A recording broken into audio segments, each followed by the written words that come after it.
What's good, YouTube? Christmas Team Innovation here, bringing you guys a discussion today.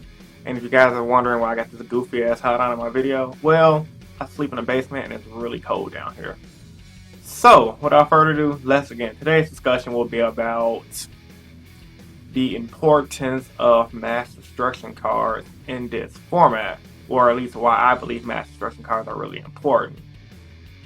Starting off by basically saying, cutting straight to the point, first turn boss monster plays seem to be the thing nowadays. We have heroes with Dark Law, we have Burning Abyss with Double Dante, or even one Dante rather. We have the Necros coming out with their degen combo if they get it off first turn, and or making a monster that they have a guy that says it can reduce the attack power of opponent's monster by 0. They have that one guy that says negate the effects of special summon monsters. We have Shadows really don't do anything, but if you know you're playing against a Shadow monster, they do set. They might set a Squamata and or a Dragon or a Hedgehog. Either way, if you attack them, they're gonna get their effect off anyway. And if we go up against, let's see, what else matter of fact, I covered Shadows, covered Burning Abyss, covered heroes, and I covered Necro, so yeah. Oh yeah, and Cleaforce. They have their Clee monsters where they just go Clee monster, equip sacrifice, set back row pass. So, you know, with cards like Dark-Hole, Raigeki, even Mirror Force, a lot of players are wondering why were you main decking Mirror Force in your hero deck?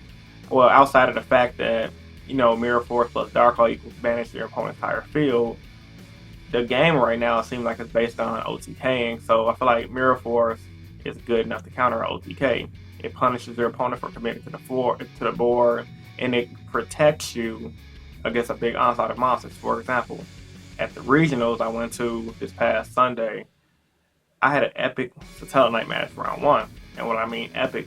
And like I said, I would have won if I'd had a Cowboy. Well, I have a Cowboy, but if I would have decided to run Cowboy, I would have won.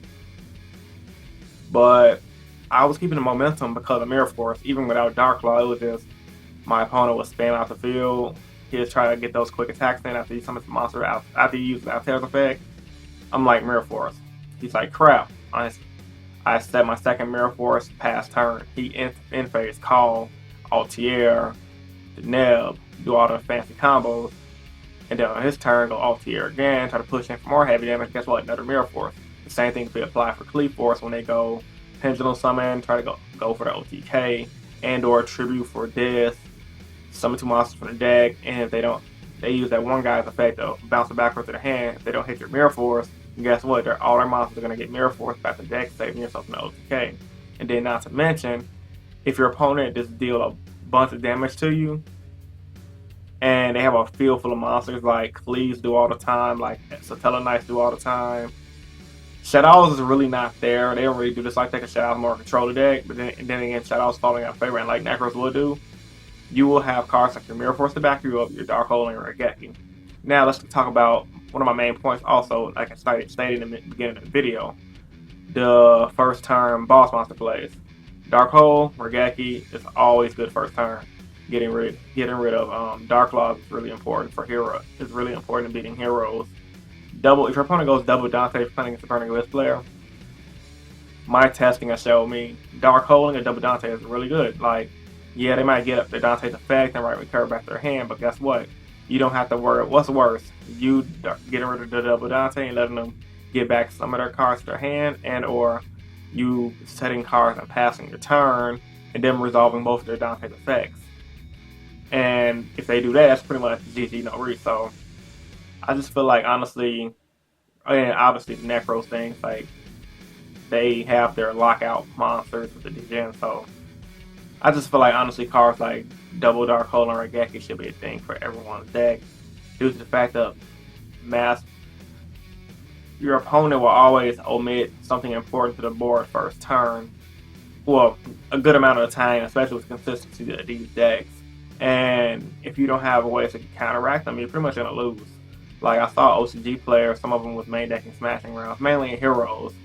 But outside of heroes, main decking smashing rounds and OCG, a lot of OCG players are main decking their Dark-Hole. So that has to show us something for the TCG, since they pretty much have the format we have already. But they've been through the trial and error of playtesting.